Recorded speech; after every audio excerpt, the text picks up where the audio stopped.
have a seat.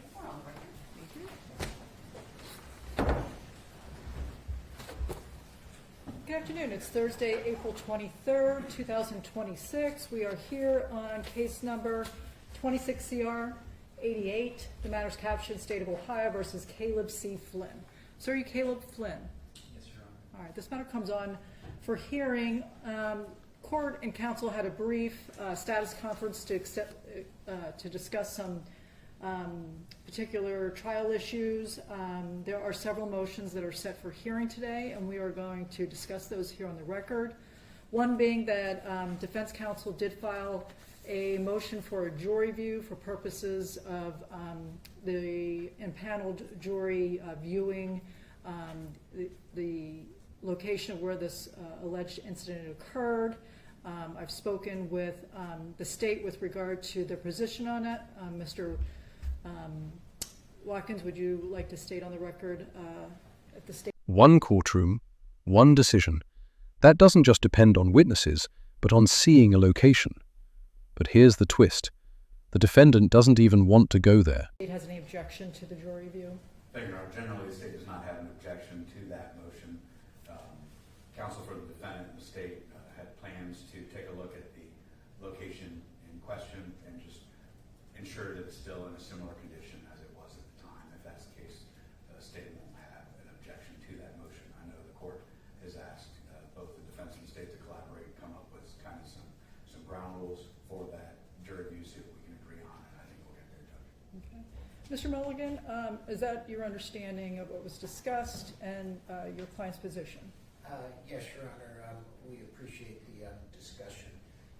We're okay with the jury view so long as the kitchen hasn't been moved, the garage hasn't been moved, the rooms in the house haven't been moved.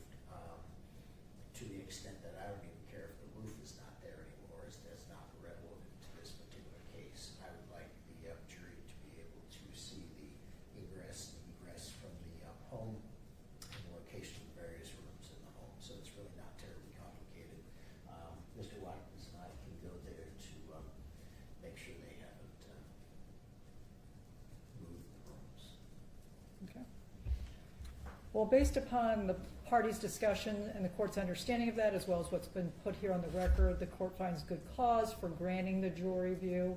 As noted, the state has volunteered to provide some type of layout or map of the home, and the areas counsel that will be viewed by the impaneled jury a list will be provided by counsel for the court to.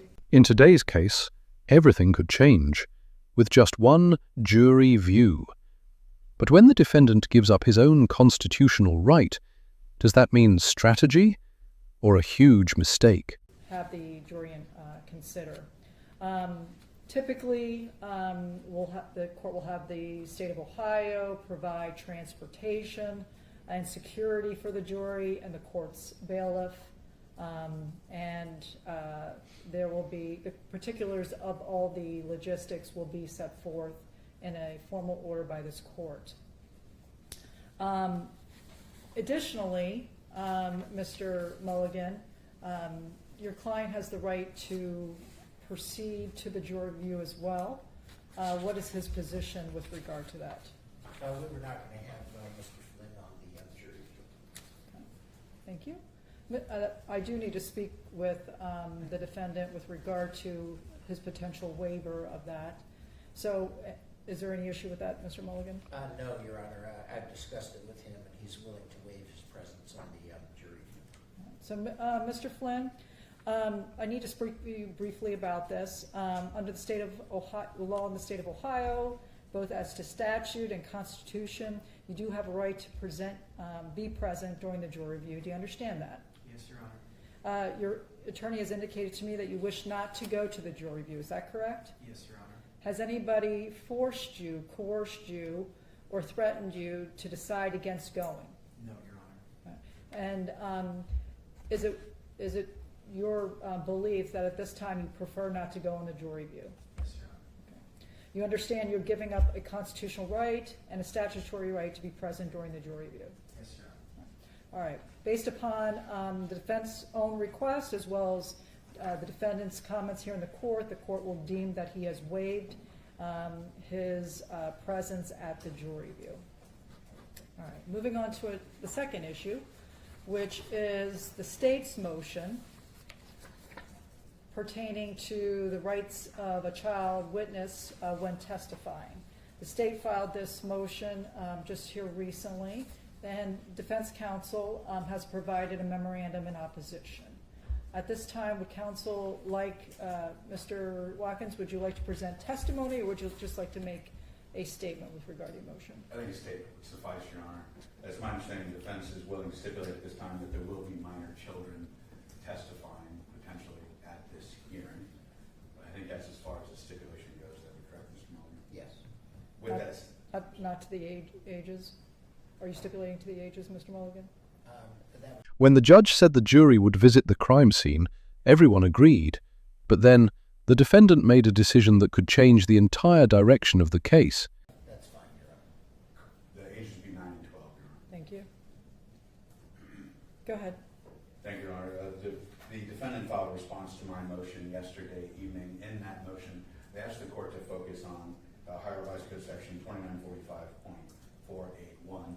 I believe the defendant has done that because he knows he has no argument against the state's motion as written in regards to Revised Code Section 2945.483. The state is just simply asking the court to enforce the rights that these young children have while they testify in this court. Thank you. Thank you, Mr. Watkins. Mr. Mulligan, at this time, would you like to make a statement? Yes, Your Response. Honor.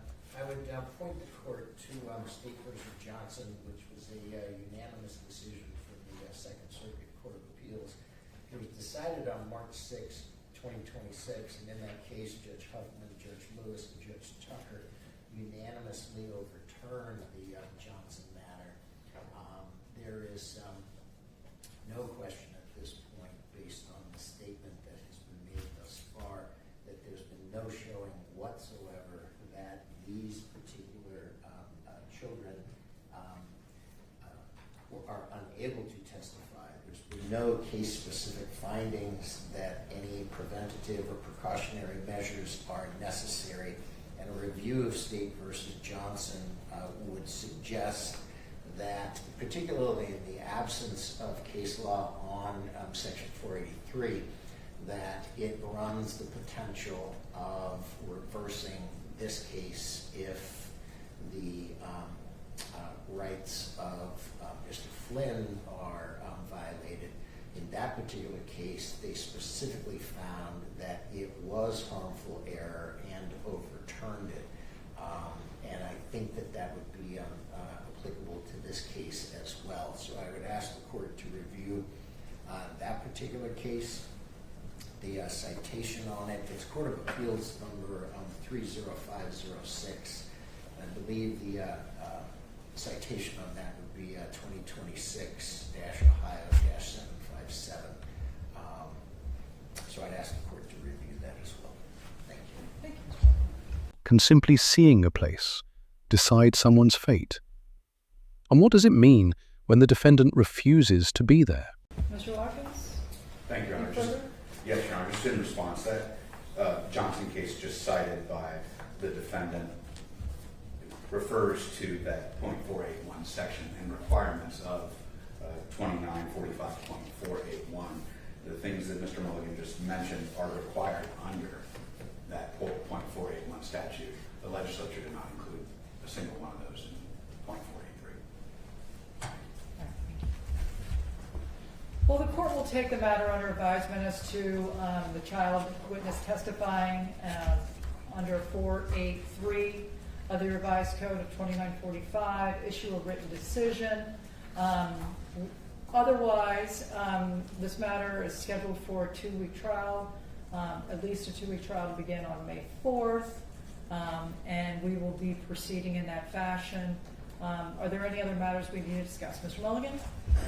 There's some suggestion in the Johnson case that, and I understand that I filed a written objection in this particular case of the motion concerning child witness testimony.